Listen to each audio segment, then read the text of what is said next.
है मौजूदा prevailing system, उसके अंदर जो इकोनॉमिक सिस्टम का तस्करा बार बार होता रहता है, उनका मुख्तसर सा तारुफ जो है वो इस वक्त हमारे सामने इंशाल्लाह आएगा। तो उन्वान वही है कि डिफरेंट इकोनॉमिक सिस्टम्स।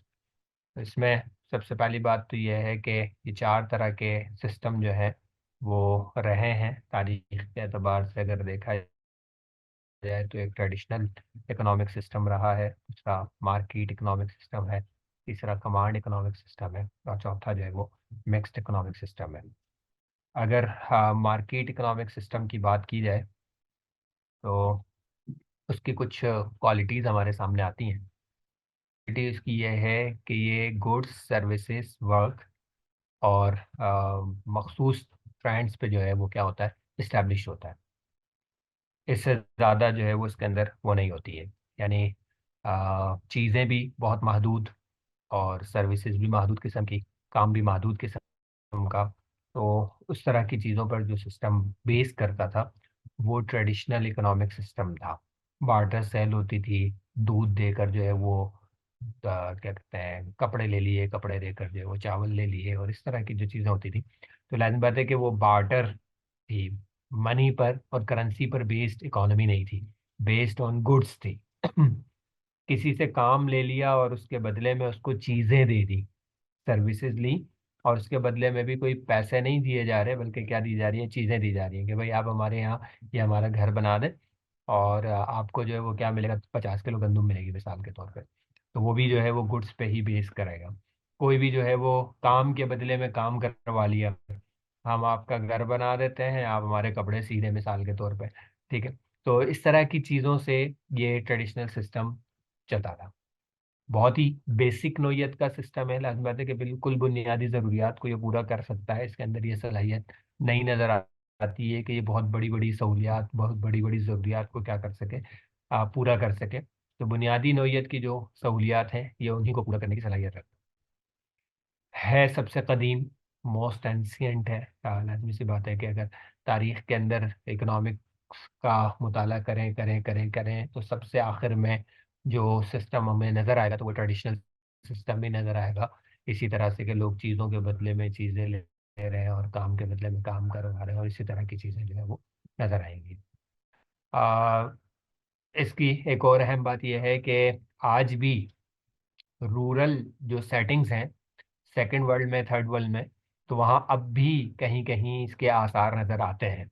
यानी अब तो वैसे करेंसी ऑलमोस्ट दुनिया के हर पार्ट के अंदर ही चल रही है, लेकिन अब भी कुछ ऐसे इलाके हो सकते हैं जो बिल्कुल आबादी से दूर हों, और जो है वो बिल्कुल ही देहात और देहात की नौयत के हों। तो वहाँ हो सकता है कि आज भी क्या हो, इसी तरह से चीज़ें चल रही हों, लोग पैसों के अंदर जो है वो तबादले ना करते हो, बल्कि गुड्स के अंदर बार्टर सेल के उसूलों पर क्या करते हो, आज भी तबादले करते हो। अलबत्ता जो फर्स्ट वर्ल्ड नेशंस हैं उनमें अब इसका कोई तस्वुर बाकी नहीं है।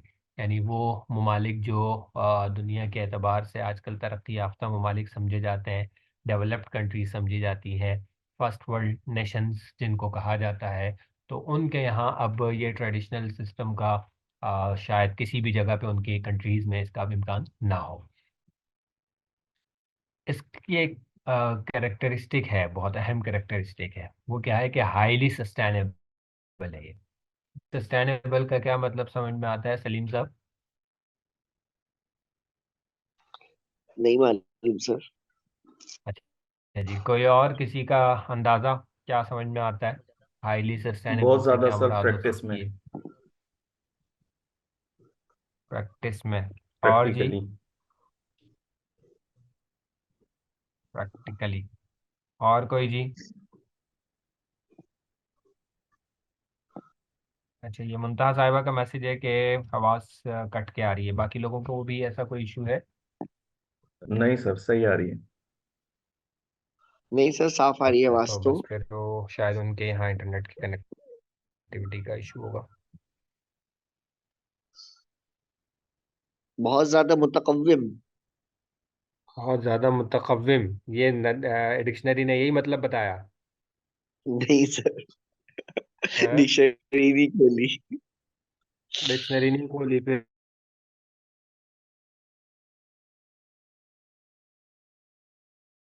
फिर ये वाला मतलब किसने बताया? मतलब बहुत सर ज्यादा थोड़ा सा तकव्वुम आ गया कि मतलब बहुत बहुत ज्यादा, जैसे क्या कहेंगे, अच्छा तरीका। और अच्छा जी।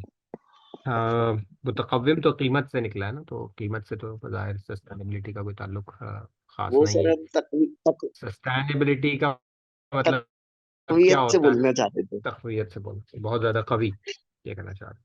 अच्छा चलिए खैर, बुनियादी तौर पे सस्टेनेबिलिटी का मतलब होता है ड्यूरेबल, पायदार, देर पा, जी, बाकी पायदार रहने पायदार। वाला, बाकी रहने वाला वगैरह। ठीक है। तो हाँ, इसका मतलब अब क्या बनता नजर आ रहा है? हाईली सस्टेनेबल का मतलब क्या लगता है बहुत आपको? ज्यादा पायदार। कैसे? तो ये बात आपको लगता है कि ठीक है? सर हमारे यहाँ गांव में फसलों में यही दिक्कत है जी सर, ठीक है वैसे तो। कैसे? कि जो है वो जो बाल काटने वाला है वो हर महीने आके घर में सबके बाल थोड़ा कटवाता सा लाउडली बोलना होगा कोई इशफाक साहब, या अपना सर माइक करीब धोखा ले दही गाँव लीजिए। के में इम्कानात कम बाल होते हैं काटने इसमें। वाला आपने। जी इशफाक साहब। जी, नाई जो है वो बाल सबके घर के हर महीने में आके काट के चला जाता है। और इसी तरीके से इमाम साहब जो है वो नमाजें भी पढ़ा देते हैं। और जो कब्रें खोदने वाला है वो जो मुर्दा होता है उसको भी दफन कर देते हैं। ये सारे काम साल में जब फसल आती है तो ये सब लोग अपने अपना हिस्सा फसल से ले जाते हैं। तो ये चल रहा है, कोई बंदा गरीब है अमीर है सबका ये सिस्टम गाँव में चलता रहता है पूरा साल। ठीक हो गया, किसी के पास पैसे हों ना हो, ये काम नहीं रुकता। ठीक हो गया, ठीक हो गया। जी सलीम साहब, क्या फरमा रहे थे आप? जी सर, सही है इशफाक साहब की बात। अच्छा, ये इस्माना कर भी सस्टेनेबल है, और इस्माना कर भी के सस्टेनेबल है कि इसको आज भी एक्सरसाइज किया जा सकता है बगैर किसी रुकावट के। किया जा सकता है या नहीं? सर इंटरनेशनल लेवल पे तो अभी भी होता है। क्या? जैसे मिसाल के तौर पर किसी मुल्क से हमने गंदम इंपोर्ट की और उसके बदले में अपनी कोई चीज, मतलब हुकूमती सतह पे नहीं ये तो होता। बार्टर हो भी होती है। कहाँ होता है यार? डॉलर्स में ही पेमेंट हो रही होती है, करेंसी में ही उसकी वैल्यू लगती है, उसकी जगह पे फिर कुछ और दे दिया जाए तो अलग बात है, लेकिन सर मेनली जैसे वैल्यू जो ऐसा लग रही होता है होती है ना। कि इंडिया से टमाटर या कोई चीज ट्रक भर भर के आ रही होती है और बदले में यहाँ से भर भर के जा रही होती है। ये मतलब कौन तय करेगा कि कीमत भर? अंदाजा है। अंदाजा है ना, यही यही बताना चाह रहा हूँ कि अंदाजा है। अब तो मतलब अगर इस तरह से शुरू हो जाए मामला ना, तो ये जो ज़र मुबादला के ज़खायर का जो इशू है वो तो फिर ख़त्म हो जाएगा। जी, ये तो बात तो है। अमेरिका ने जो अपना मोहताज दुनिया को बनाया हुआ है, वो ऐसे ही तो नहीं बनाया हुआ। अगर ये वाला सही। सिलसिला शुरू हो जाए तो फिर तो खत्म हो गया। ठीक है। तो ऐसा नहीं होता, मतलब वैल्यू आपकी उसी में लग रही होती है, कंपनसेशन हो सकती है। कि फर्ज कीजिए कि आपने जो है वो किसी जगह से 1 करोड़ डॉलर की कोई चीज़ इंपोर्ट की है, और उनको जो है वो 90 लाख डॉलर की चीज़ दे दी। तो ये तो आपस में बराबर हो गया, 10 लाख डॉलर फिर भी आपको देने पड़ेंगे। सही। ठीक है। तो चीज़ें उसकी वैल्यू उसी तरह से लग रही होगी, ऐसा नहीं होगा कि जो है वो टोटली इस पे आ जाए, लेकिन करना चाहे तो हो सकता है, सस्टेनेबल है। ऐसा नहीं है कि जो है मतलब दुनिया इधर से उधर हो जाए, इस मामले को कोई परेशानी नहीं है, इस ट्रेडिशनल सिस्टम को कोई परेशानी नहीं है। जी। नहीं है ना? मुश्किल हो सकता है ये, यानी ये हो सकता है कि जो जो कन्वीनियंस दूसरी चीज़ों में है, करेंसी सिस्टम के अंदर जो आसानी है वो इसमें नहीं है, लेकिन ये मुश्किल के साथ बहरहाल सस्टेनेबल है। क्लियर है भाई ये पॉइंट सबके लिए? जी सर। अच्छा जी। एक और इसकी बहुत अहम कैरेक्टरिस्टिक है कि वेरी लिटिल वेस्टेज। क्या लगता है, क्या मतलब होगा इसका? नुकसान कम से कम है, चीजों का जिया, असबाब का जिया कम से कम है। वो कैसे? मतलब चीजों के बदले चीजें ही जा रही हैं तो कोई नुकसान इसमें नहीं है। चीज ना कोई कम हो रही है, ना किसी को टैक्स देना पड़ रहा है, ना किसी को कुछ, सब कुछ हाथ दराज चीज आ जा रही है, बीच में कोई टैक्स और का नहीं। इससे वैसे कोई खास ताल्लुक नहीं है, मतलब रिस्क कम टैक्स का है सर, मामला तो रिस्क। और है ना, रिस्क कम है इसमें। ठीक है, यानी आपने फर्ज कीजिए कि बहुत बड़ी मिकदार में कोई चीज़ तैयार कर ली और सामने खरीदार नहीं मिला, तो जाएगी ना वो चीज़ तो आपकी, जी है ना। जी बिल्कुल। जबकि इसमें आप बिल्कुल ज़रूरत के मुताबिक ही चीज़ें होंगी। भाई लाजमी सी बात है कि आज अगर हम इस फिक्र में लगे हुए हैं कि हमारे पास इतनी सारी गंदम की पैदावार हो जाए, तो ये इस फिक्र में इस वजह से लगे हुए हैं ना कि हमें इंटरनेशनल मार्केट अवेलेबल है। जी ठीक बिल्कुल। है ना। अगर इंटरनेशनल मार्केट अवेलेबल ना हो तो फिर तो ये आसान नहीं है। फिर हम क्या करेंगे इतनी सारी गंदम पैदा करके, कहाँ हम ज़ाया करेंगे फिर उसको।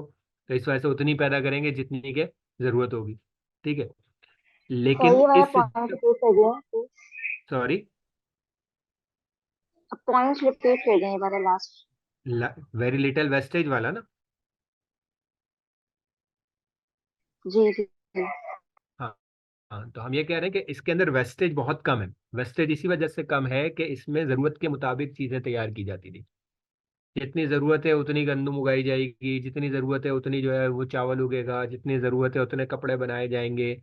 क्योंकि चीज़ों के बदले में चीज़ों की क्या होनी है, तबादला होना है, तबादला। ट्रांसफ़र होना है। तो जब चीज़ों के बदले में चीज़ों का तबादला होगा तो उतनी चीज़ बनाई जाएगी ना जितना सामने से कुछ मिलने का इम्कान होगा। उससे ज़्यादा तो तैयार नहीं की जाएगी। ठीक है, तो इस वजह से इसके अंदर वेस्टेज बहुत कम है, ज़ाया नहीं होंगी चीज़ें इसके अंदर। जबकि अगर ज़रूरत से ज़्यादा चीज़ें बन गई जैसा कि आजकल है, तो देखते हैं आप बाज़ औक़ात जो है वो 14 अगस्त का सामान आता है, 14 अगस्त गुजर जाती है और वैसी मार्केट में पड़ा हुआ होता है दुकानों पे, वो परेशान होता है बंदा कि अब मैं इसका क्या करूँ। ऐसा होता ही नहीं होता। दूसरा सर, मेरे ख्याल हम्म। से इस चीज का भी फायदा है कि फिर हर चीज की प्रोडक्शन होती है, वरना बाज लोग कोई फसल में ज्यादा कमाई हो रही है सब वही उगाना शुरू कर देते हैं। और जब बार्टर होगी तो हर चीज की जरूरत पड़ेगी, सिर्फ पैसे के लिए नहीं, जरूरियात के लिए भी लोग प्रोडक्शन करेंगे। पैसा तो फिर उसमें है नहीं ना, ट्रेडिशनल में पैसा तो है नहीं, बुनियादी तौर पे है ही बार्टर। ठीक है, तो पैसे के लिए नहीं है। हाँ, अपने किसी उसके लिए हो सकता है, अपने स्टेटस के लिए हो सकता है कि भाई इसके पास बहुत पैदावार होती है, तो वो कोई स्टेटस वेटस स्टेटस की बात तो हो सकती है। पैसा कमाने की वाली बात जो है वो इसमें कम है, क्योंकि वो ज़रूरत से ज़्यादा तैयार करेगा तो फिर मसाइल है। और हर चीज़ तैयार करने वाली बात भी इस वजह से मुमकिन नहीं है कि हर शख्स हर चीज़ तैयार कर ही नहीं सकता ना। किसी के पास जो है वो खेत है तो वो खेत वाली चीज़ ही तैयार कर सकता है, किसी के पास बाग है तो वो बाग वाली चीज़ ही तैयार कर सकता है। वाज़े। जी। अब इसका एक लाजमी नतीजा है जो लास्ट पॉइंट में है कि lacks the potential to generate a surplus. क्या मतलब समझ में आ रहा है इसका?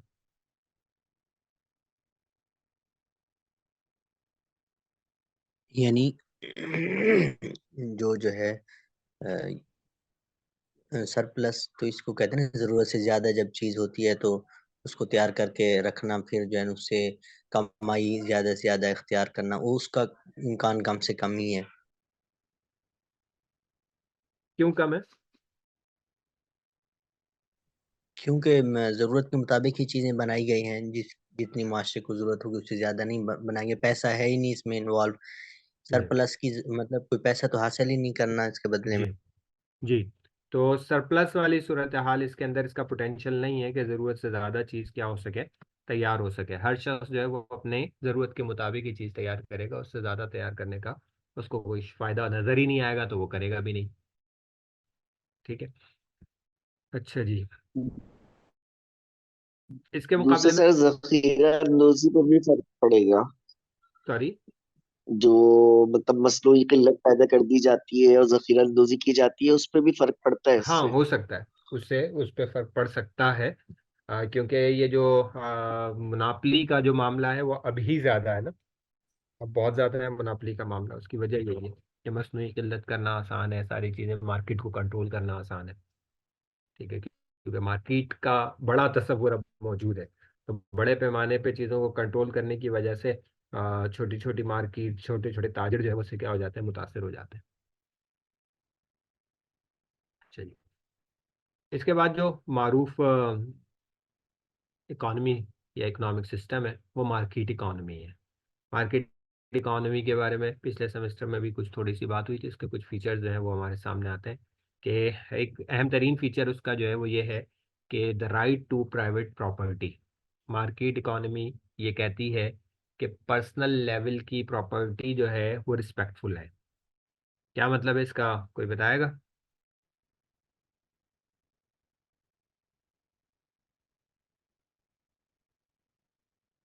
जी मतलब प्लीज। हर बंदा इनफरादी तौर पे जो है वो जितना कितना अपनी उसकी इनफरादियत को बहुत ज्यादा फोकस दी जाएगी, क्योंकि बंदा इनफरादी तौर पे कितने भी बिजनेस करे उसका उसको तरजीह दी जाएगी। और कोई जी?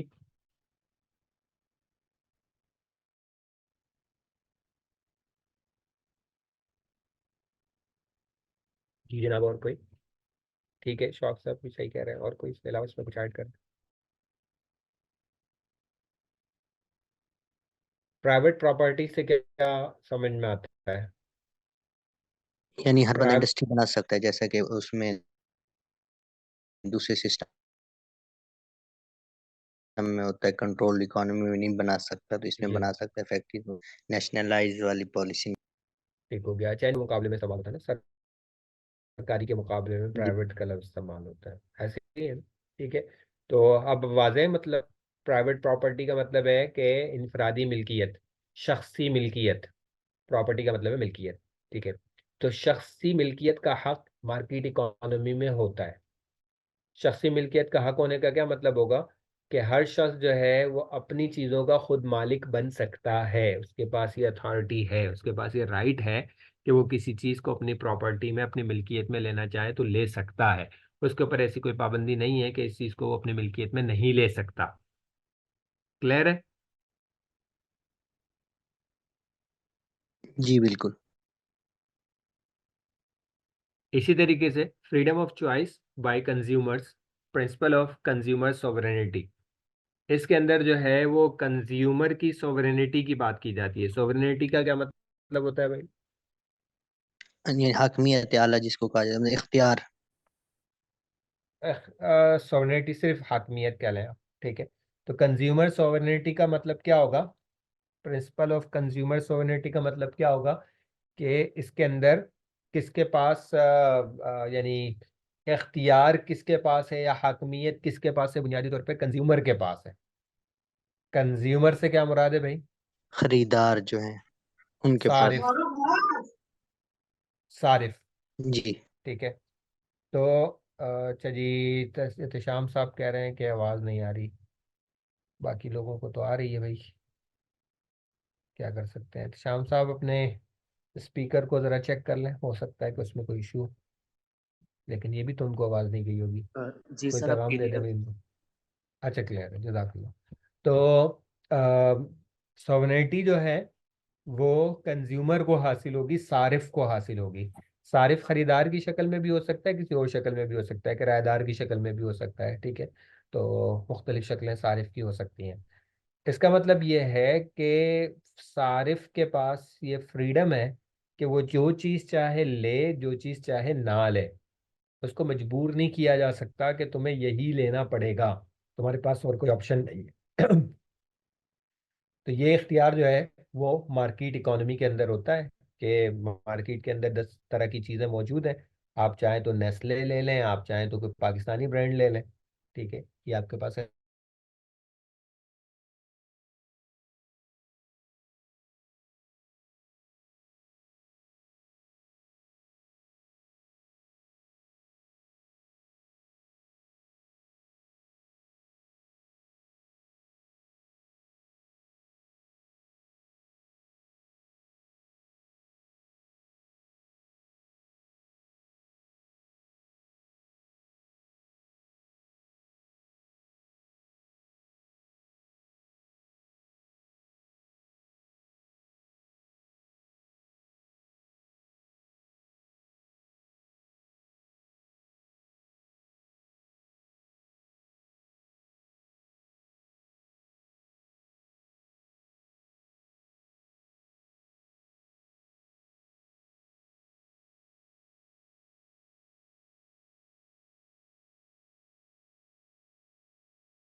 हेलो। जी फरमाइए। आवाज आ सर रही है जो सर? है ना मेरे ख्याल से लीव हो गए। यानी हर बंदा अपनी मर्जी का मुनाफा ज्यादा से ज्यादा ले सकता है, उसको कोई रोक टोक नहीं है, वो जी, किसी और कोई? ले सकता और कोई?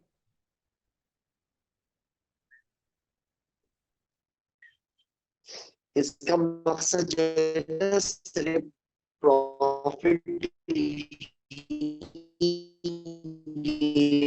करना है कि असल जो मकसद है, मेन जो मोटिव है बेचने वाले का, वो उसको प्रॉफिट से करना है।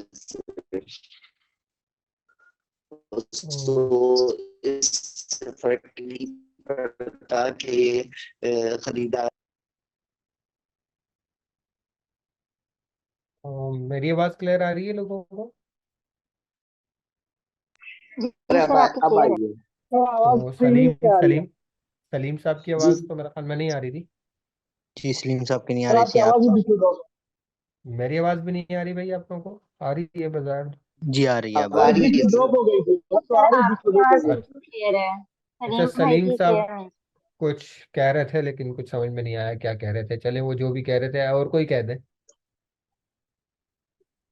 प्रॉफिट मोटिव का क्या मतलब समझ में आता है?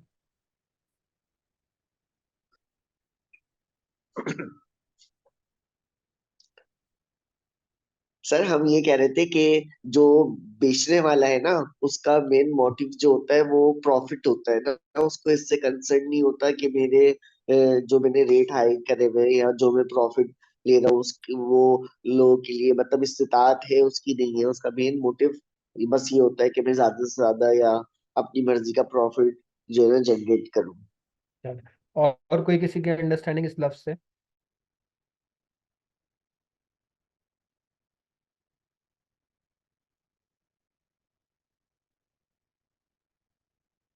अच्छा जी, इसका मतलब बुनियादी तौर पे यह है कि हर शख्स को प्रॉफिट का मुहर्रिक दस्तयाब होता है। मोटिव का मतलब क्या होता है? जो जो चीज़ आपको कोई काम करने पर उभारे ना, वो आपका उस काम के लिए मोटिव कहलाता है या मुहर्रिक कहलाता है। मिसाल के तौर पे अगर कोई स्टूडेंट ऐसा है कि जिसको पढ़ने का शौक है, इस वजह से वो क्लास के अंदर आता है, तो उसका पढ़ने का शौक जो है वो उसके क्लास की हाजिरी का क्या है? मोटिव है। और एक स्टूडेंट ऐसा है कि जिसको पढ़ने का शौक तो नहीं है लेकिन ये पता है कि अगर क्लास में नहीं गया तो फेल हो जाऊंगा, इस वजह से वो क्या हो जाता है? क्लास में आ जाता है। तो उसका क्लास में आने का मोटिव क्या हुआ? फेल होने का अंदेशा। क्लियर है? तो अब अगर प्रॉफिट मोटिव की बात की जाए तो मार्केट इकोनॉमी के अंदर हर शख्स के पास ये मुहर्रिक मौजूद होता है कि मैं कोई माशी सरगर्मी सर अंजाम दूं ताकि मुझे क्या मिले? क्या मिले भाई? प्रॉफिट मिले। प्रॉफिट। प्रॉफिट मिले, मुझे प्रॉफिट हासिल हो। कोई माशी सरगर्मी में सर अंजाम दूंगा तो मुझे क्या मिलेगा? प्रॉफिट मिलेगा। अगर मैं कोई माशी सरगर्मी सर अंजाम नहीं दूंगा तो मुझे प्रॉफिट भी नहीं मिलेगा। एक बात। दूसरा ये कि मैं अपने प्रॉफिट के अंदर क्या हूँ? आज़ाद हूँ। प्रॉफिट जनरेट करने में मैं आज़ाद हूँ। मुझे मार्केट की तरफ से क्या मिली हुई है? इजाज़त मिली हुई है। आपको जो चीज़ मार्केट में लानी है आप ला सकते हैं, ठीक है? आप लाइए, अब अपना नसीब आजमाइए, मेहनत कीजिए। जितनी मेहनत करेंगे उतना चांस जो है वो क्या होगा? आपके प्रॉफिट के बढ़ने का होगा। जबकि इसके मुकाबले में जो कंट्रोल्ड इकोनॉमी होती है उसमें ऐसा कुछ नहीं होता। उसके अंदर आपकी लगी बंदी क्या होती है? तनख्वाह होती है। जो भी है, जो भी गवर्नमेंट मुनासिब समझती है वो आपको मिल जाती है। काम कम करें काम ज़्यादा करें, बुनियादी तौर पे उससे उसका ताल्लुक नहीं होता है। पर समझ में आ रहा है? यानी मार्केट इकोनॉमी के अंदर अगर आप सरगर्मी सरंजाम नहीं देंगे तो आपको कुछ भी नहीं मिलेगा। वाज़े? जी जी बिल्कुल सर सर। वाज़ेह। तो इसको उर्दू की किताबों में आपको लिखा हुआ मिलेगा, ज़ाती मुनाफे का मुहर्रिक। ज़ाती मुनाफे का मुहर्रिक, ठीक है? तो ये मार्केट इकोनॉमी की खुसूसियात में शामिल है कि उसके अंदर ज़ाती मुनाफे का मुहर्रिक काम करता है। इसी तरीके से मार्केट इकोनॉमी की एक खुसूसियत कंपटीशन भी है। क्या समझ में आता है इससे कि मार्केट के अंदर क्या कंपटीशन से क्या मुराद होगा? एक दूसरे से आगे मुकाबलेबाजी। बढ़ने का जी, मुकाबला। यानी सिर्फ आपकी प्रोडक्ट मार्केट में नहीं है, आपके जैसी दूसरी प्रोडक्ट्स भी मार्केट के अंदर मौजूद हैं। ठीक है, अगर नहीं है तो आ सकती हैं, उनको रोकने वाला कोई नहीं है। ठीक है, उसका फायदा या नुकसान जो भी हो बहरहाल, लेकिन उसका एक जो असर नजर आएगा वो कंपटीशन की शक्ल में नजर आएगा कि एक मुसाबकत होगी। ठीक है, ये मुसाबकत जो है वो मुफीद भी हो सकती है और मुजिर भी हो सकती है। आम हालात में मुफीद होती है। कंपटीशन जो होता है वो आम हालात में क्या मुफीद होता है। मुफीद होता है। उसकी वजह से जो है वो जो कंज्यूमर होता है ना उसका फायदा होता है। प्रोड्यूसर्स के अंदर अगर कंपटीशन आता है ना तो उसका फायदा जो है वो कंज्यूमर्स को मिलता है। वो कैसे भाई? कोई बंदा मनमानी नहीं कर सकता, मेयार बेहतर से बेहतर करने की कोशिश करेगा, रेट मुनासिब रखने की कोशिश करेगा। यानी हर कॉम्पिटिटर को ये मालूम है कि अगर मैंने मैयार हल्का और कीमत ज़्यादा की तो मेरा जो कंज्यूमर है वो शिफ्ट हो जाएगा किसी और प्रोड्यूसर की तरफ। यही होगा ना? जी अब आपको जो है वो 10 रुपए में एक चीज़ मिल रही है मैयारी, तो आप 12 रुपए वाली तो नहीं खरीदेंगे ना। उसी मैयार की चीज़ 12 रुपए में आप नहीं खरीदेंगे, आप 10 रुपए में ही खरीदेंगे। ठीक है, तो क्वालिटी को और कीमत को दोनों को इंश्योर करने के हवाले से उनका जो कंपटीशन होता है मार्केट इकोनॉमी के अंदर होता है, कंट्रोल इकोनॉमी के अंदर नहीं होता। कंट्रोल इकोनॉमी में क्यों नहीं होता? क्योंकि वहाँ चीज़ों की कीमतें लोग खुद तय नहीं करते हैं, बल्कि कौन तय करता है? गवर्नमेंट तय करती है, मुकम्मल तौर पे गवर्नमेंट तय करती है। ठीक है, हर चीज़ की कीमत गवर्नमेंट तय करती है। तो कंपटीशन जो है वहाँ पे क्या हो जाता है? सुस्त पड़ जाता है। वाज़े? जी। इसी तरीके से मार्केट इकोनॉमी का एक प्राइस मैकेनिज्म है। क्या होता है मार्केट इकोनॉमी के अंदर? प्राइस मैकेनिज्म क्या है? बहुत मशहूर है, सभी जानते हैं, डिमांड एंड सप्लाई का रूल है। ठीक है, तो मार्केट इकोनॉमी के अंदर चीज़ों की कीमतें कैसे तय होती हैं? तलब और रसद को सामने रख। हाँ, डिमांड एंड सप्लाई के रूल पे जो है वो कीमतें तय होती हैं। क्या है डिमांड और सप्लाई का रूल? क्या कहता है भाई? किसी को याद है डिमांड एंड सप्लाई का रूल क्या है? जी, जिस चीज की मार्केट में जितनी डिमांड होगी उसकी सप्लाई भी उतनी ज्यादा होगी, जिसकी डिमांड कम होगी उसकी सप्लाई कम होगी। अगर एक चीज की डिमांड कम है उसकी सप्लाई ज्यादा है तो उसकी कीमत गिर जाएगी। अगर एक चीज की डिमांड ज्यादा है सप्लाई कम है तो उसकी कीमत ज्यादा हो जाएगी। ठीक है, तो मेनली जो है वो कीमत के तनाजुर में ये आखिरी वाली बात है जो इशफाक साहब ने की कि अगर किसी चीज़ की डिमांड है और सप्लाई उसकी कम है तो उसकी कीमत बढ़ जाएगी। मिसाल के तौर पे दसियों मिसालें आप हर मिसाल उसमें दे सकते हैं। मिसाल के तौर पे सर्दियां आ रही हैं, ठीक है, और सर्दियों के कपड़ों की डिमांड है लेकिन सप्लाई उसकी कम हो रही है, तो अल्टीमेट रिजल्ट क्या आएगा? सर्दियों के कपड़े महंगे हो जाएंगे। सर्दियों के कपड़े महंगे हो जाएंगे। यही कपड़े गर्मियों में क्या हो जाते हैं? सस्ते हो सस्ते हो जाते हैं, क्योंकि रसद मौजूद है, सप्लाई मौजूद है और डिमांड मौजूद नहीं है। जाएंगे। जी। ठीक है, गर्मियों के ज़माने में बर्फ़ महंगी हो जाती है, जी। ठंडक पहुंचाने वाली चीज़ें वो महंगी हो जाती है। ठीक है, और क्या कहते हैं, सर्दियों के ज़माने में वो सस्ती हो जाती हैं। इसी तरीके से जो है वो रमज़ान के अंदर जो है वो ये मशरूबात की कीमतें जो है वो क्या हो जा बढ़ जाती हैं। तली हुई चीज़ों तलने के लिए जो चीज़ें इस्तेमाल होती हैं उनकी कीमतें बढ़ जाती हैं। तो उसकी वजूहत बुनियादी तौर पर यही होती है कि उनकी जो डिमांड होती है वो बढ़ जाती है, सप्लाई या तो सेम होती है या कम हो जाती है, जिसकी वजह से जो है वो उनकी कीमतें बढ़ जाती हैं। और इसके बरक्स सूरत हाल हो जाए तो कीमतें जो है वो क्या हो जाती हैं? कम हो जाती हैं। तो प्राइस का ये मैकेनिज्म है कि कौन सी इकोनॉमी के अंदर? मार्केट इकोनॉमी में। मार्केट इकोनॉमी में प्राइस का ये मैकेनिज्म है कि डिमांड और सप्लाई जो है वो ये तय करेंगे, वो तय करेंगे कि किस चीज़ की कितनी कीमत होगी। वाज़े जी? जी। अच्छा जी। अच्छा, ये पहले भी शायद हमारी बात हो गई कि फैक्टर्स ऑफ प्रोडक्शन क्या क्या है भाई? जर, जमीन और लेबर, और एंटरप्रेन्योर। ठीक है, यानी इनकी ज़बान के अंदर ये चार क्या है? फैक्टर्स ऑफ प्रोडक्शन है। लैंड, लेबर और कैपिटल और एंटरप्रेन्योर। ठीक है, तो ज़मीन का किराया भी एक प्राइस है, लेबर की मजदूरी भी एक प्राइस है। ठीक है, कैपिटल का इंटरेस्ट भी एक प्राइस है, और जो इनसे बचता है वो फिर उसका क्या होता है, प्रॉफिट होता है, क्या कहते हैं, आजिर का या एंटरप्रेन्योर का। तो अब इन चीज़ों की जो प्राइसेस है वो भी डिमांड एंड सप्लाई की बुनियाद पर ही तय होंगी। जमीन का किराया कम होगा या ज़्यादा होगा, ये इस पर डिपेंड करता है कि ज़मीन लेने वाले लोग ज़्यादा हैं और ज़मीनें कम हैं तो किराया बढ़ जाएगा। लेने वाले लोग कम हैं और ज़मीन ज़्यादा दस्तयाब है तो किराया क्या हो जाएगा, कम हो जाएगा। मार्केट के अंदर लेबर ज़्यादा है और काम लेने वाले कम हैं तो तनख्वाहें नीचे आ जाएंगी। अगर लेबर जो है वो ज़्यादा है और लेबर कम है और काम लेने वाले ज़्यादा हैं तो उनकी वेजेस जो है वो क्या, दिहाड़ी क्या हो जाएगी, बढ़ जाएगी। वो सीधे मुंह बात भी नहीं करेगा आपको। वाज़ह ही है।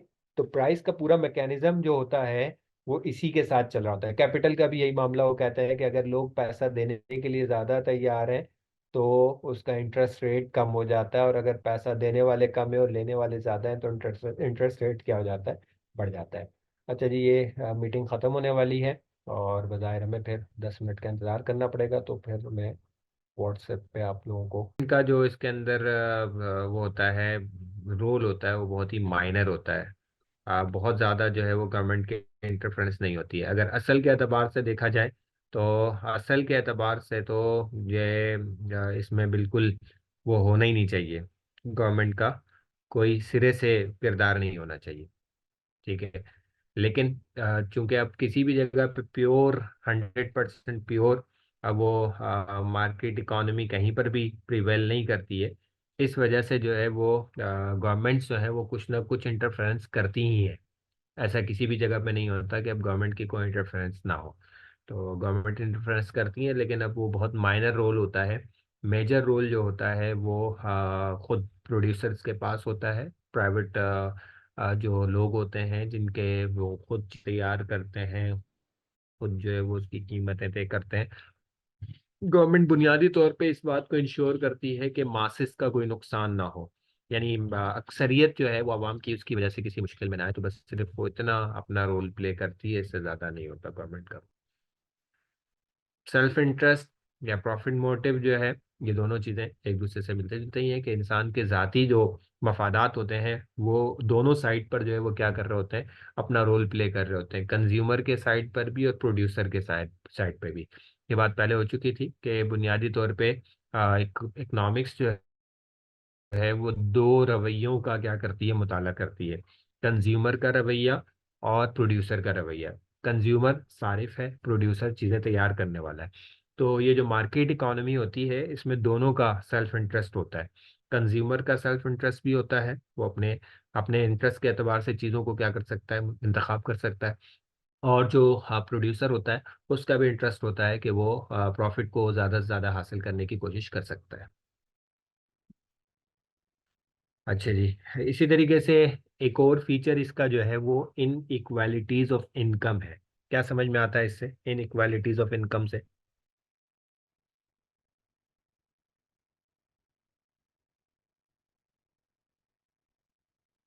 यानी कि कमाई जो है वो सबकी बराबर होना जो है वो जरूरी नहीं है। कोई बंदा ज्यादा होगा, कोई कम होगा, मतलब कुछ लोग ज्यादा अमीर होंगे, कुछ गरीब होंगे। जैसे कंट्रोल इकोनॉमी में सबको हुकूमत बराबर। जी। तो मेनली जो है वो बुनियादी बात क्या है कि इसके अंदर इनकम्स जो होती हैं वो इन इक्वल होती हैं, इक्वल नहीं होती हैं। यानी किसी को कुछ कितना मिल रहा है, किसी को कितना मिल रहा है। एक ही काम करने वाले लोगों को भी मुख्तलिफ इनकम्स मिल सकती हैं। किसमें? मार्केट इकोनॉमी में। फर्ज कीजिए कि 10 लोग जो है वो क्या करते हैं, कपड़े के कारखाने में काम करते हैं, मुख्तलिफ कपड़ों की फैक्ट्रियों के अंदर काम करते हैं, एक ही काम करते हैं वो, लेकिन फिर भी मुमकिन है कि उनकी इनकम्स जो है वो क्या हो, अलग अलग हो। ऐसा होता है या नहीं होता? जी एक बिल्कुल। अच्छी मल्टीनेशनल कंपनी में काम कर रहा है, दूसरा जो है वो बिल्कुल किसी लोकल जगह पे काम कर रहा है। तो जो वो लोकल जगह पे काम कर रहा होता है उसको क्या होता है, कम इनकम हो रही होती है, और जो मल्टीनेशनल में कम काम कर रहा होता है उसको ज़्यादा इनकम हो रही होती है। काम दोनों एक ही कर रहे होते हैं, हालांकि एक को कम फैसिलिटीज दस्तियाब होती हैं, दूसरे को ज़्यादा फैसिलिटीज दस्तियाब होती हैं। तो ये हो रहा होता है ना।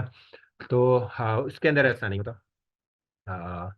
यानी जो कंट्रोल्ड इकोनॉमी होती है उसके अंदर ऐसा नहीं होता। कंट्रोल्ड इकोनॉमी के अंदर क्या होता है कि एक जैसा काम करने वालों को कम से कम क्या मिलेगा, एक बराबर। जैसा ही मिलेगा।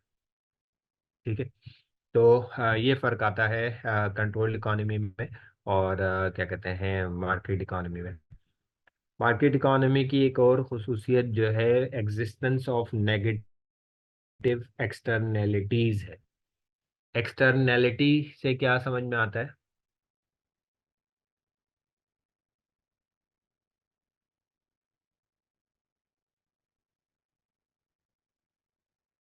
जी, एक्सटर्नैलिटी से क्या समझ में आता है आपको?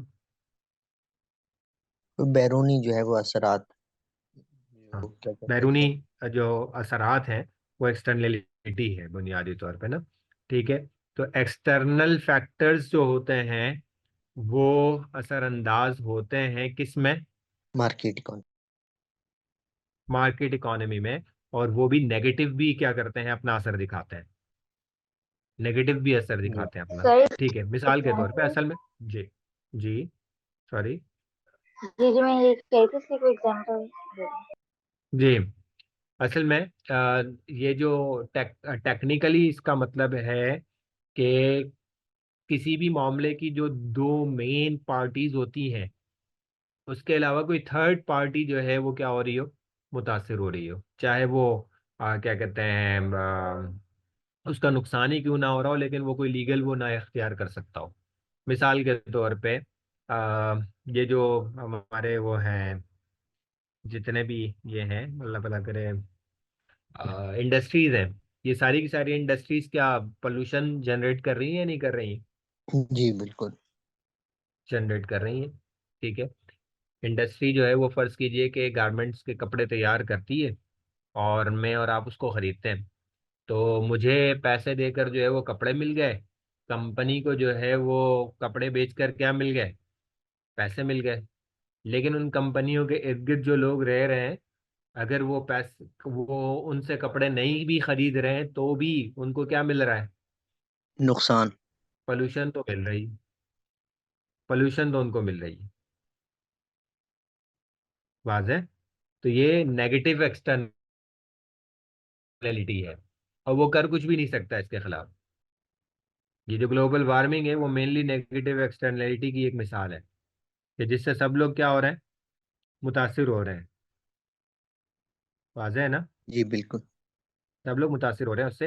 हालांकि वो उससे प्रोड्यूस होने वाले फ़ायदों से बाद औक़ात जो है वो मुस्तफ़ीद नहीं हो रहे होते हैं, लेकिन जी नुकसान जो है वो बहरहाल उसे क्या करना होता है, बर्दाश्त करना होता है। तो ये चीज़ जो है वो मेनली कहाँ होती है, मार्केट इकोनॉमी में होती है। ये आप जानते ही हैं, मालूम होगा आप सब हजरात को कि इस वक्त ग्लोबल वार्मिंग के एतबार से दुनिया में सबसे ज़्यादा क्या होती हैं, नशिस्तें होती हैं, जी बिल्कुल। डिस्कशंस होती हैं और मुतालबे होते हैं कि भाई इसको क्या किया जाए, बंद किया जाए। तो इन सर, मुतालबात में सबसे। जी प्लीज। कंट्रोल इकोनॉमी में भी यही होगा, इंडस्ट्री तो उसमें भी चलेगी। जी मैं आ रहा हूँ इस तरफ। तो तो जी आ रहा हूँ इस तरफ में। तो ये मुतालबा ग्लोबल वार्मिंग के खिलाफ आम तौर पे जो है ना वो उन ममालिक की तरफ से ज़्यादा होता है कि जहाँ मार्केट इकॉनमी जो है वो अपने इंतहा पर नहीं है। जी जिन जिन ममालिक में मार्केट इकॉनमी अपनी इंतहा पर है वो इन तमाम मुतालबात को हवा में उड़ा देते हैं। जी ठीक है। क्यों? क्योंकि वहाँ हर शख्स जो है वो इस कोशिश में है कि मैं अपनी इंडस्ट्री लगा लूँ और कानूनी तौर पे वो लगा सकता है। तो एक्स्ट्रा ऑर्डिनरी क्या लगाएगा, इंडस्ट्रीज लगाएगा और जहां उसको जगह मिलेगी सस्ते में वहां लगाएगा। ठीक है ना? जबकि अगर वो कंट्रोल्ड इकोनॉमी है तो तरक्की तो उसने भी करनी है, रशिया ने भी करनी है, चाइना ने भी करनी है। जो लोग कंट्रोल इकोनॉमी के क्या हैं, दावेदार हैं, उन्होंने भी जो है वो क्या करनी है, तरक्की तो करनी है। इंडस्ट्रीज तो उनको भी लगानी पड़ेंगी। लेकिन उनके पास जो है वो क्या है, पूरा कंट्रोल है। वो ऐसी जगहों पे इंडस्ट्री लगाने की पूरी सलाहियत रखते हैं कि जिसके इर्द गिर्द कोई आबादी ना हो। किसी आबादी को खाली करवाने की क्या रखते हैं, पूरी सलाहियत रखते हैं। उनको दूसरी जगह जगह दे दी। तो उनके पास ये ऑप्शन मौजूद है। वाज़ेह है सलीम साहब? जी सर, वाजही, जी लेकिन अगर ग्लोबली देखा जाए तो जी। इंडस्ट्री तो आप कहीं पे भी लगाएं, किसी गैराबाद इलाके में भी, तो ग्लोबल वार्मिंग तो फिर भी होनी है। चलें ग्लोबल वार्मिंग होगी, लेकिन उसका असर जो है वो कम से कम उसके अपने मुल्क पे तो नहीं पड़ रहा होगा ना। जी ग्लोबल जी। वार्मिंग का एक तो इफेक्ट वो है कि जो सबको पड़ रहा है, लेकिन एज अ होल सबको फायदा भी दे रहा है। एक उसका जो डायरेक्ट इम्पैक्ट होता है ना, वो बाद औक़ात उसको फायदा कुछ नहीं दे रहा होता, सिर्फ नुकसान ही दे रहा होता है। अब यहाँ कोरंगी के अंदर जो इंडस्ट्रीज लगी हुई हैं, उसके इर्द गिर्द जो लोग रहते हैं, क्या उससे वो सारे मुस्तफीद होते हैं? उनकी मेजॉरिटी तो उससे मुस्तफीद भी नहीं हो रही होती। जी ठीक है सर। ठीक है, तो ये फर्क आएगा उसके अंदर बुनियादी तौर पे। तो ये एक मिसाल है नेगेटिव एक्सटर्नलिटीज की, कि एक्सटर्नल चीजें जो हैं वो क्या कर रही होती हैं, मुतासिर कर रही होती हैं, और उसमें उसको मिल कुछ भी नहीं रहा होता। ठीक है, तो ये मार्केट इकोनॉमी क्या एक फीचर है। तो एडवांटेजेस क्या हैं, ये इन्हीं फीचर्स को आप देखेंगे तो इनमें से कुछ जो है वो एडवांटेज बनेंगे और कुछ जो है वो क्या बनेंगे, डिसएडवांटेज बनेंगे। मिसाल के तौर पे मार्केट इकोनॉमी के जो फीचर अभी हमने डिस्कस किए हैं, उनमें से ये एक एडवांटेज ये निकलता है कि इसमें फ्लेक्सिबिलिटी भी है और अडॉप्टेबिलिटी भी है। फ्लेक्सिबिलिटी का मतलब क्या है कि इसके अंदर आपके पास जो है वो इख्तियार ज़्यादा होता है। इख्तियार ज़्यादा होता है ना, ऑप्शन ज़्यादा होते हैं। जब ऑप्शन ज़्यादा हैं तो यू आर फ्लेक्सिबल, आप इधर चले जाएं या उधर चले जाएं। जबकि कंट्रोल इकोनॉमी के अंदर आपके पास फ्लेक्सिबिलिटी नहीं होती है, आपके पास ऑप्शन नहीं होते हैं कि आप ये काम कर लें या वो काम कर लें। आपको जिस काम में लगा दिया गया वो काम आपको करना पड़ेगा। जो चीज़ आपको दी जा रही है वो आपको लेनी पड़ेगी। राशन कार्ड बना हुआ है मिसाल के तौर पर, राशन कार्ड पे जो चीज़ें आपको मिलेंगी वही लेनी पड़ेंगी मिसाल के तौर पर। ठीक है, इसी तरीके से इसमें अडॉप्टेबिलिटी भी ज़्यादा है। ये उसी का दूसरा उन्वान भी हो सकता है फ्लेक्सिबिलिटी का, और इसकी मज़ीद तशरीह भी आप कर सकते हैं कि इसके अंदर आप जो है वो क्या कर सकते हैं, मुख्तलिफ हालात के अंदर अपने आप को एडजस्ट कर सकते हैं। अडॉप्टेबिलिटी का मतलब यही होता है। तो आपके पास ऑप्शन ज़्यादा होते हैं और आप एक से दूसरे की तरफ जा सकते हैं, उसके अंदर उसको अडॉप्ट कर सकते हैं और चीज़ों को आगे बढ़ा सकते हैं। ये इसका एडवांटेज है। इसी तरीके से एक और एडवांटेज इसका जो है डिसेंट्रलाइजेशन ऑफ इकोनॉमिक पावर है। सेंट्रलाइजेशन का क्या मतलब होता है, मरकजी इख्तियारात। डिसेंट्रलाइजेशन का क्या मतलब होता है, फैले हुए इख्तियारात। जी वाज़े। तो अब अगर इकोनॉमिक पावर के तनाजुर में बात की जाए डिसेंट्रलाइजेशन की, तो इसका मतलब क्या होगा कि बहुत सारे लोगों के पास इख्तियार है। बहुत सारे लोगों के पास क्या है, इख्तियार है। और अगर सेंट्रलाइजेशन ऑफ इकोनॉमिक पावर हो तो उसका क्या मतलब होगा। कि सिर्फ गवर्नमेंट के पास इख्तियार हाँ, ज्यादा होते हैं। मरकजी लोगों के पास क्या है, इख्तियारात हैं। तो ये दावा है मार्केट इकोनॉमी का कि इसके अंदर क्या है, डिसेंट्रलाइजेशन ऑफ इकोनॉमिक पावर है, जो कि एक अच्छी चीज है। उसको उसको वो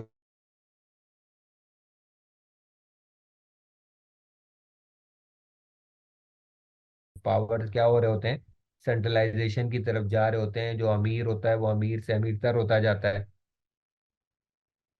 ठीक है, और जो गरीब होता है वो गरीब तर होता जाता है। नतीजा तक इसमें भी क्या होता है, सेंट्रलाइजेशन ही की तरफ मामला जाता है। ऐसे ही है या नहीं? जी बिल्कुल। अच्छा जी।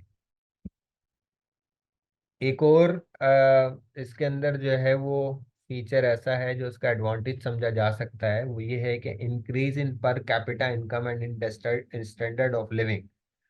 जाती जो यानी इंडिविजुअल के लेवल पे इनकम के अंदर इजाफा होता है। पर कैपिटा यानी हर इंडिविजुअल की सतह पे जो सालाना इनकम होती है, उसके अंदर इजाफे का इम्कान होता है। इंसान की जो लिविंग स्टैंडर्ड होता है वो उसको बेहतर बना सकता है। ये ऑप्शन इसके अंदर मौजूद है। जबकि कंट्रोल्ड इकोनॉमी के अंदर ये वाला ऑप्शन नहीं होता। जिस शख्स को जिस काम पे लगाया गया उसे वही काम करना है, और दूसरे कामों की उसके पास इजाजत भी नहीं है। तो मजबूरन वो क्या होगा, जितनी आमदनी उसको मिलनी है उतनी ही मिलनी है। और उसके अंदर जो वो लिविंग स्टैंडर्ड इख्तियार कर सकता है उसे उसी पर क्या करना पड़ेगा, इत्तेफाक करना पड़ेगा। वो उसको ऊपर ले जाने की ख्वाहिश भी रखता हो तो नहीं ले जा सकता।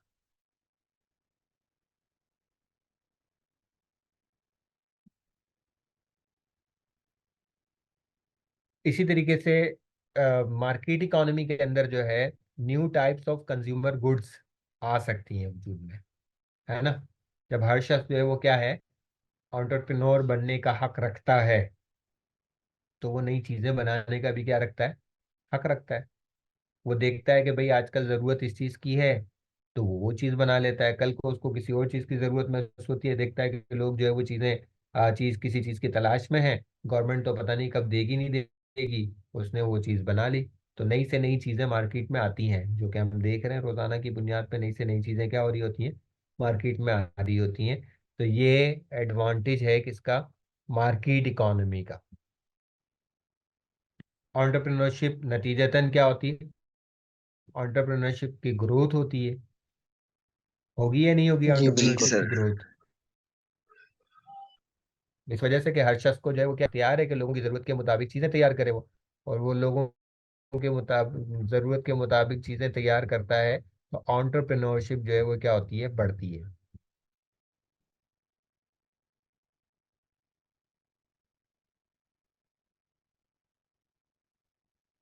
एक और इसका फायदा या एडवांटेज ये भी है कि optimum utilisation of productive resources.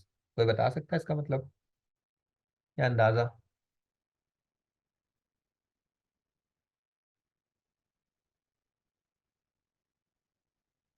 ऐसे जो जो रिसोर्सेज होते हैं जो मजीद माल को पैदा करने वाले या जो तख्लीकी अमल का जो हिस्सा बनते हैं उन वो ज्यादा मजीद यानी कि इनफरादी सतह पे वो हो सकते। और कोई जी, और किसी के जहन में कोई मतलब आता हो।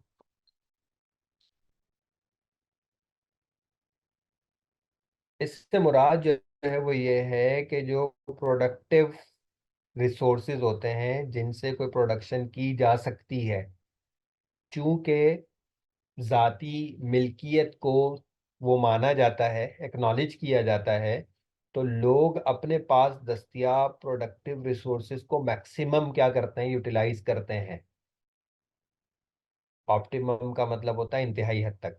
तो इंतहाई हद तक वो उसको इस्तेमाल करेंगे, और इंतहाई हद तक क्या होगी, प्रोडक्शन होगी। जी वाज़ेह सर। हुआ। गवर्नमेंट सतह पे बहुत सारी चीजें जो है वो प्लानिंग के अंदर ही रह जाती हैं, और पूरी तरीके से इस्तेमाल करने की बारी नहीं आती, नौबत ही नहीं आती है। लेकिन जब प्राइवेट सतह पे चीजें होती हैं, तो उसका फायदा ये होता है कि हर शख्स के पास जो भी दस्तियाब है वो उससे ज्यादा से ज्यादा फायदा उठाने के लिए क्या करेगा, उसको इस्तेमाल करेगा। वाजे, आपके पास जो है वो फर्ज कीजिए कि एक ज़मीन रखी हुई है। आप अगर कंट्रोल इकोनॉमी के अंदर नहीं है, मार्केट इकोनॉमी के अंदर है, आप सोचते हैं कि भाई मैं इसको क्या कर सकता हूँ कि इससे भी मुझे कुछ जो है वो मिलना शुरू हो जाए। तो आप उसके ऊपर एक प्लाजा खड़ा कर देते हैं, और वहाँ पे जो है वो 50 दुकानें बना देते हैं, और वहाँ से आपको किराया जनरेट होना शुरू हो जाता है। ठीक है। तो आपके पास एक रिसोर्स था, आपने उसको क्या किया, ऑप्टिमम उसका क्या कर लिया, यूटिलाइजेशन कर लिया। या आपके पास पढ़ाने की सलाहियत है, आपके पास टाइम भी है, आपने देखा कि जो है वो वैसे तो मेरे पास पढ़ाने का मौका नहीं बन रहा, तो मैं ऑनलाइन पढ़ा देता हूँ।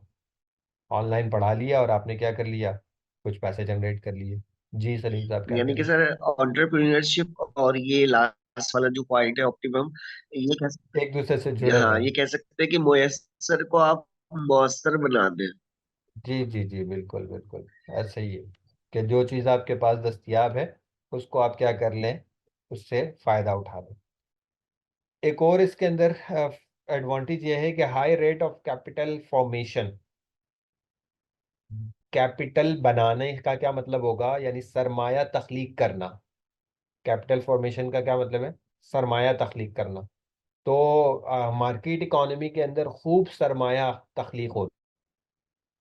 चीज से चीज बनती है, दूसरी चीज बनती है, पैसे आते जाते हैं, आते जाते हैं, आते जाते हैं, तो पैसे क्या होते जाते हैं, बढ़ते जाते हैं। और ऐसी चीजें बढ़ती जाती हैं जिनको कैपिटल के तौर पे इस्तेमाल किया जा सकता है, सरमाए के तौर पे क्या किया जा सकता है, इस्तेमाल किया जा सकता है।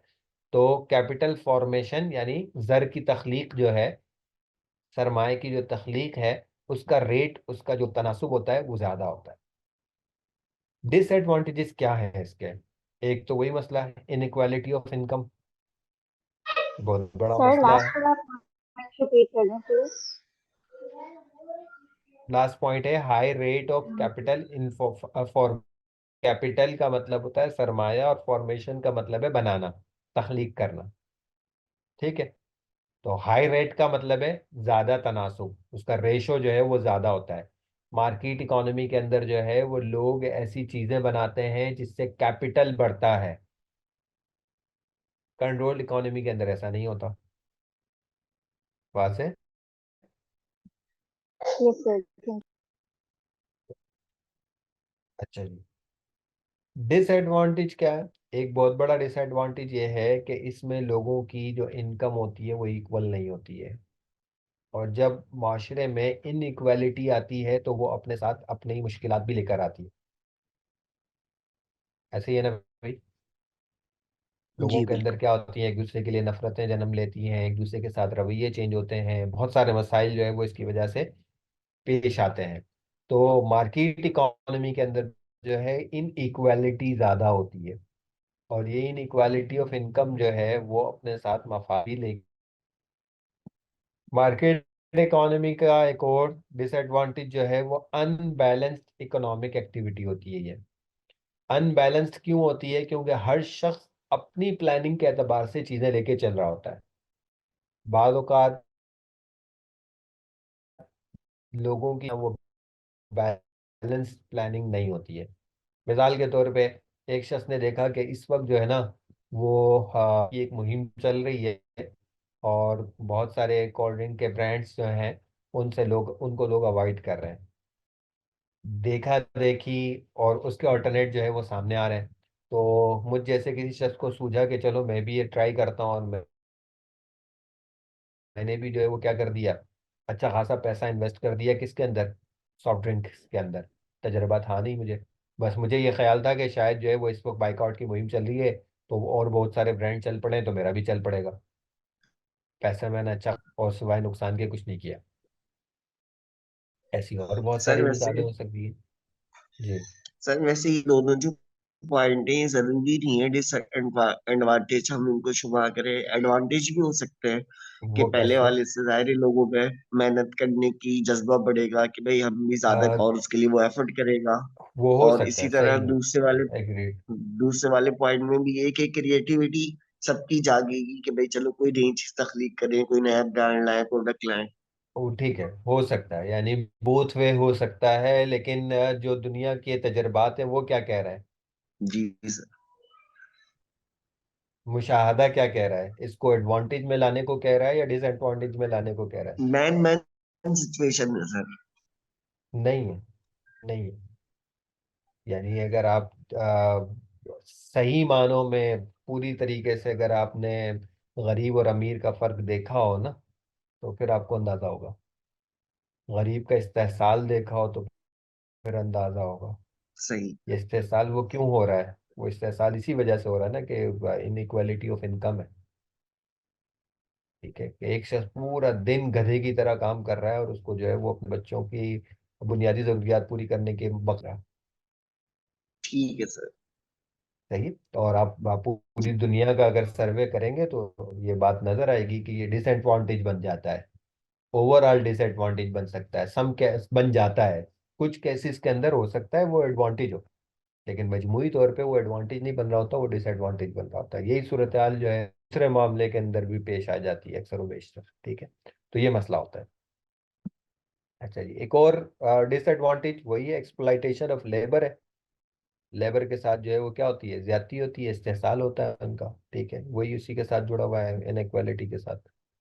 नेगेटिव एक्सटर्नलिटीज का मसला है जो अभी हमने डिस्कस किया कि लोग जो है वो मुतासर होते हो, मिल रहा उनको कुछ भी नहीं होता और वो उसकी वजह से क्या होता है, मुतासर होता है। कुछ मुख्तसर सा तबसरा था किसके ऊपर, मार्केट इकोनॉमी के ऊपर। अब कमांड इकोनॉमी की तरफ हम आ जाते हैं जहाँ कमांड और कंट्रोल जो होता है वो गवर्नमेंट के पास होता है। तो उसके फीचर्स क्या हैं? कलेक्टिव ऑनरशिप की बात की जाती है कि इनफरादी मिल्कियत नहीं है, मिल्कियत है।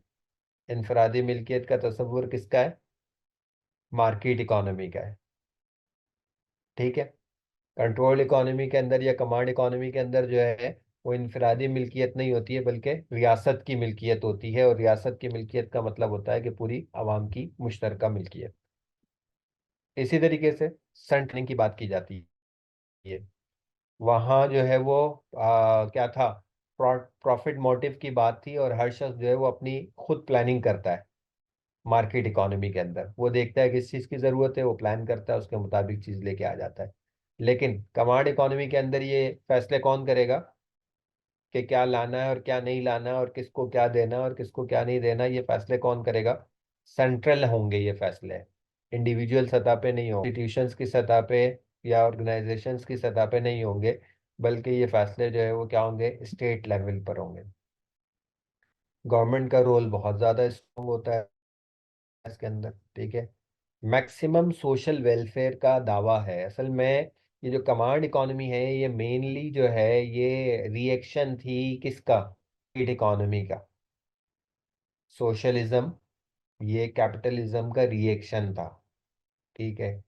उन्होंने ये इसको बहुत ज़्यादा हाईलाइट किया कि कैपिटलिज्म के अंदर क्या होती है, लोगों के साथ ज्यादती होती है, मजदूरों के साथ इनइक्वालिटी होती है, कुछ लोग भूखों मर रहे होते हैं और दूसरे लोग मजे कर रहे होते हैं। तो उन्होंने इसका हल क्या निकाला? कंट्रोल इकोनॉमी निकाला, कमांड इकोनॉमी निकाला। और उन्वान क्या था कि हम जो है वो क्या करेंगे, सोशल वेलफेयर का, समाजी बहबूद का काम करेंगे। हमारा जो सिस्टम होगा उसमें लोगों को नुकसान से बचाया जाएगा, क्योंकि इसके अंदर हर तबके के अंदर आपस में क्या होगा, एक हद तक इक्वालिटी होगी। तो डॉक्टर्स को सारे डॉक्टर्स के साथ जो है वो एक जैसा मामला होगा, सारे मजदूरों के साथ एक जैसा मामला होगा, सारे टीचर्स के साथ एक जैसा मामला होगा, सारे इंजीनियर्स के साथ एक जैसा मामला होगा। तो समाजी बहबूद आएगी, समाजी वेलफेयर आएगी मैक्सिमम लेवल पे। वाज़ह है ये पॉइंट? जी बिल्कुल। किसी के जहन में सवाल हो तो पूछ सकते हैं, ठीक जी है। सर। सर। अच्छा, इसी तरीके से इसी का नतीजा इसी का नतीजा क्या होगा कि रिलेटिव इक्वालिटी ऑफ इनकम्स होगी इसके अंदर। रिलेटिव इस वजह से कह रहे हैं कि कंप्लीट इक्वालिटी ऑफ इनकम्स जो है वो कमांड इकोनॉमी में भी नहीं होती है। ऐसा नहीं होता कमांड इकोनॉमी में या सोशलिज्म के अंदर कि तमाम लोगों को बिल्कुल यकसां जो है वो क्या होंगी, चीजें मिलेंगी। तो ऐसा जो है वो इसमें भी नहीं होता, कमांड इकोनॉमी में भी नहीं होता। तो निस्बतन जो होती है वो इक्वल इनकम्स होती हैं as compare to market economy, ठीक है। एक और इसका फीचर ये है कि रिजिड है compare to other systems. Rigid का मतलब क्या होता है? जो तब्दीली को आसानी से कबूल ना करे, ठीक है। तो ये रिजिड होता है, ये आसानी से जो है वो तब्दीली को कबूल नहीं करता। तब्दीली इंडिविजुअल लेवल पे कबूल करना आसान होता है, स्टेट लेवल पे तब्दीली को कबूल करना वैसे भी क्या होता है, मुश्किल होता है, क्योंकि उसके असरात क्या होते हैं, मासिस पे पड़ रहे होते हैं। तो स्टेट की पॉलिसी अचानक से यू टर्न ले ले तो बहुत सारे मसाइल पैदा होते हैं। ऐसे ही है ना?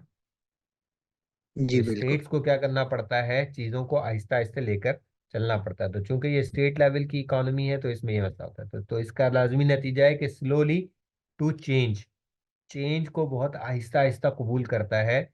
वर्नलेबल टू इकोनॉमिक क्राइसिस और इमरजेंसीज, इसका एक बहुत बड़ा खतरनाक नतीजा ये निकल सकता है कि अगर कोई माशी बहरान आया तो बहुत खतरनाक भी आएगा, अगरचे आएगा आहिस्ता आहिस्ता, अगरचे ऐस- आएगा आहिस्ता आहिस्ता। लेकिन अगर आ गया तो फिर उससे निपटना जो है वो बहुत मुश्किल हो जाएगा। क्यों मुश्किल हो जाएगा? क्योंकि पूरे मुल्क पे एक साथ बहरान आएगा। ऐसे ही होगा ना? बिल्कुल। क्योंकि यहाँ बहरान का मतलब है कि स्टेट क्या हो गई, फेल हो गई। प्लानिंग जो है वो क्या हो गई, फेल हो गई आपकी। और ये प्लानिंग हो रही थी पूरे मुल्क की सतह पे। जब पूरे मुल्क की सतह पे प्लानिंग फेल होगी तो नताइज भी बहुत ज्यादा क्या होंगे, खतरनाक होंगे। इसी तरीके से कोई इमरजेंसी पेश आ जाएगी तो लोगों के पास अपने तो कोई वसाइल होंगे ही नहीं। जब अपने उनके वसाइल नहीं होंगे तो वो इमरजेंसी से निपटने में कोई किरदार भी अदा करना उनका मुश्किल होगा। वसाइल तो सारे किसके पास हैं? स्टेट के पास है, ठीक है। जबकि मार्केट इकोनॉमी के अंदर लोगों के पर्सनल भी क्या होते हैं, वसाइल होते हैं। आप देखिए ना कि अगर खुदा न खास्ता यहाँ किसी जगह किसी इमारत में जो है वो क्या हो जाए, लोग फंस जाएं और गवर्नमेंट की चीज़ नहीं भी पहुंच रही है, तो हो सकता है किसी प्राइवेट इदारे के पास उसको बचाने के लिए कोई ऐसा इंतजाम मौजूद हो कि वो उसको क्या कर ले, बचा ले। किसी के पास अपना पर्सनल हेलीकॉप्टर मौजूद है, वो दरिया के अंदर डूबने वाले आदमी को उसने क्या कर लिया, निकाल लिया। तो पर्सनल मौजूद था तो वो उसको कर सका ना, कुछ इमरजेंसी को इनकाउंटर कर सका। अगर पर्सनल चीजें ही ना हो तो फिर क्या होती है, उसकी वजह से मसाइल पेश आ सकते हैं। इसके एडवांटेजेस में एक अहम एडवांटेज जो है कि इसके अंदर वेस्टफुल कंपटीशन नहीं होता। वेस्टफुल कंपटीशन ना होने का मतलब क्या है कि चूंकि किसी की अपनी कोई चीज है ही नहीं कि वो तैयार कर ले और बाद में पता चले कि इसकी जरूरत नहीं थी, अब वेस्ट जाएगा। प्लानिंग किसने करनी है, गवर्नमेंट ने करनी है। गवर्नमेंट बहुत देखभाल के क्या करेगी, फैसला करेगी कि कितनी चीजें तैयार करनी है ताकि कोई चीज जाया ना हो। वाजे। जी बिल्कुल। बैलेंस इकोनॉमिक ग्रोथ होती है, ओवरऑल मुतवाजिन ग्रोथ हो रही होती है। ऐसा नहीं होता कि कोई एक तबका बहुत ऊपर जा रहा है और दूसरा तबका बहुत नीचे जा रहा है। ऐसा नहीं होता, बल्कि तमाम तबकात जो हैं वो मुतवाजिन तरीके से ऊपर की तरफ जाएंगे। जैसे अब मार्केट इकोनॉमी के अंदर क्या होता है कि किसी वक्त किसी इंडस्ट्री का बूम आता है और किसी तरफ किसी वक्त किसी और चीज का क्या आता है, बूम आता है। कभी आईटी वाले ऊपर जा रहे होते हैं तो कभी डॉक्टर ऊपर जा रहे होते हैं, कभी इंजीनियर ऊपर जा रहे होते हैं और बाकी लोग नीचे जा रहे होते हैं। ठीक है। तो कमांड इकोनॉमी के अंदर ऐसा नहीं होगा। ये इनका क्या है, दावा है। अच्छा जी, elimination of private monopolies and inequalities.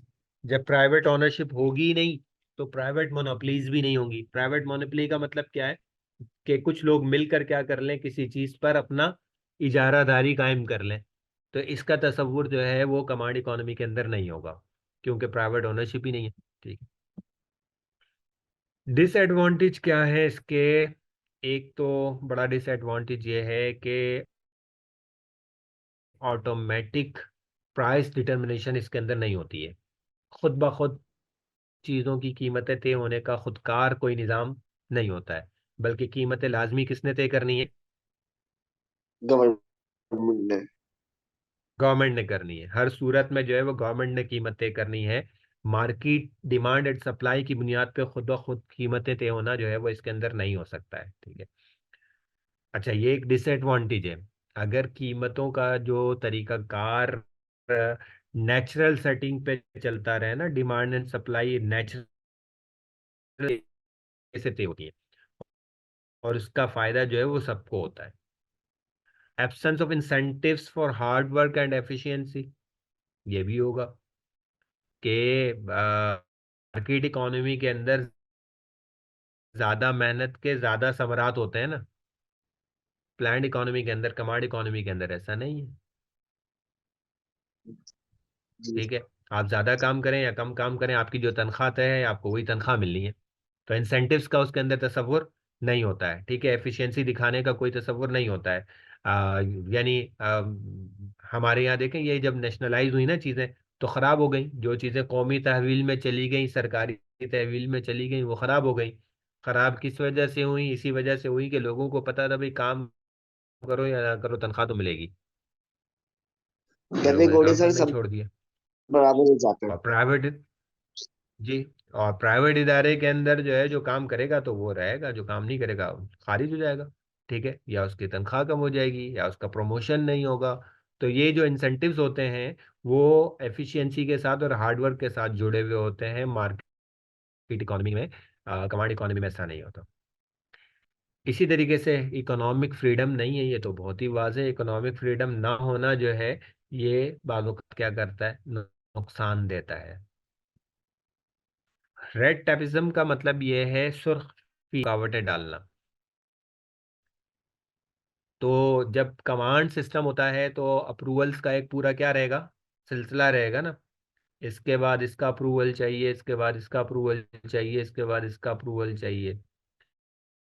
तो जितने अप्रूवल्स के दायरे बढ़ेंगे उतना चीज़ें क्या हो जाएंगी, सुर्ख फीते का शिकार हो जाएंगी। आसानी से जो है वो इफ्तिताह नहीं होगा चीज़ों का। आप कोई बड़ा इनिशिएटिव लेना चाहते हैं, कोई एक नया काम करना चाहते हैं तो आप कर ही नहीं सकते। आपके पास अथॉरिटी नहीं है कोई नया कुछ करने की। आपको जो है वो क्या करना पड़ेगा, प्लानर्स से जो है वो क्या करना पड़ेगा, अपनी चीज़ों को अप्रूव करवाना पड़ेगा। जबकि मार्केट इकोनॉमी के अंदर लोगों के पास अथॉरिटी होती है, छोटे छोटे से जो है वो बिजनेस खड़े करती है। होता है तो फैसले जल्दी हो जाते हैं, काम जल्दी हो जाता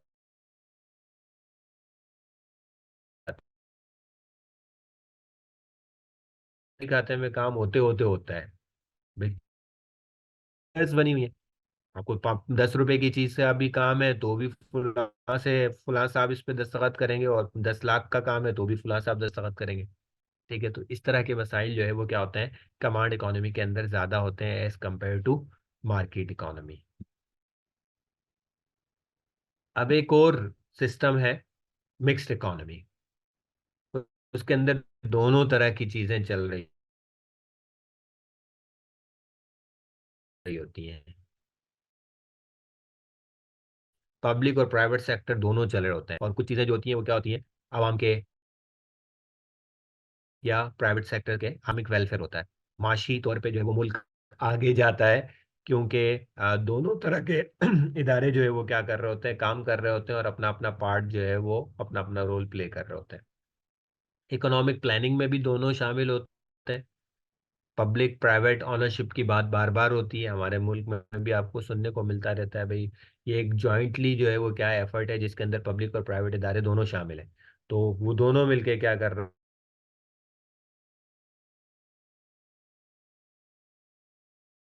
होते हैं, इकोनॉमिक प्लानिंग में अपना किरदार अदा कर रहे होते हैं। प्राइस मैकेनिज्म इसके अंदर मौजूद होता है, वही मार्केट एंड प्राइसेस होती है, इकोनॉमिक इक्वालिटी की तरफ जाने का सफर शुरू किया जाता है, और को इंश्योर बनाने की गवर्नमेंट कोशिश करती है कि लोगों को जो है वो कम से कम लेवल पे उनकी जरूरियात के बकदर क्या हो जाए, चीजें मिल जाए। ये इसका एडवांटेज है, प्राइवेट प्रॉपर्टी को एक्नॉलेज किया जाता है, प्रॉफिट मोटिव को एक्नॉलेज किया जाता है, प्राइस मैकेनिज्म को जो है वो क्या किया जाता है, एक्नॉलेज किया जाता है। ये भी इसका एडवांटेज है कि लोगों के पास क्या होती है, फ्रीडम होती है, अपने फैसले करने में वो क्या होते हैं, आज़ाद होते हैं, जैसे मार्केट इकोनॉमी के अंदर आज़ाद होते हैं। रैपिड एंड प्लान मिलकर जो है वो क्या कर रहे होते हैं, चीज़ों को प्लान कर रहे होते हैं, तो उसका फायदा होता है ओवरऑल। सोशल वेलफेयर और इकोनॉमिक इक्वालिटीज को किसी हद तक कम करने की क्या की जाती है, कोशिश की जाती है। गवर्नमेंट जो है वो बहुत सारी चीज़ों को इंश्योर करती है, अवाम के मफादात का तहफ़्फ़ुज़ करने की कोशिश करती है, और साथ में जो है वो प्राइवेट इदारों को भी आज़ादी मिल रही होती है। डिसएडवांटेजेस का क्या है, इनएफेक्टिवनेस एंड इनएफिशिएंसी फॉर्म कर रहा होता है। फिर अगेन इसके अंदर मसला, चूंकि सरकारी जो मुलाजिम होते हैं वो गड़बड़ कर रहे होते हैं, ठीक है, जो सरकार के अंदर चीज़ें होती हैं कि इख्तियारात में चीज़ें होती हैं वहाँ मसाइल होते हैं। इकोनॉमिक फ्लक्चुएशंस बहुत ज़्यादा होती हैं इसके अंदर, बहुत ज़्यादा जो है वो उतार चढ़ाव का शिकार रहता है, माशी तौर पे मुल्क जो है वो बहुत ज़्यादा उतार चढ़ाव का शिकार रहता है, ठीक है। करप्शन चल जाती है, अगर हम देखें तो हमारे मुल्क का हाल जो है वो बढ़िया तक यही नज़र आ रहा होता है। तो ये कुछ चीज़ें थी, और इसमें मजीद अगर आपके जहन में कोई सवाल है तो पूछ सकते हैं, वैसे तो ऑलमोस्ट टाइम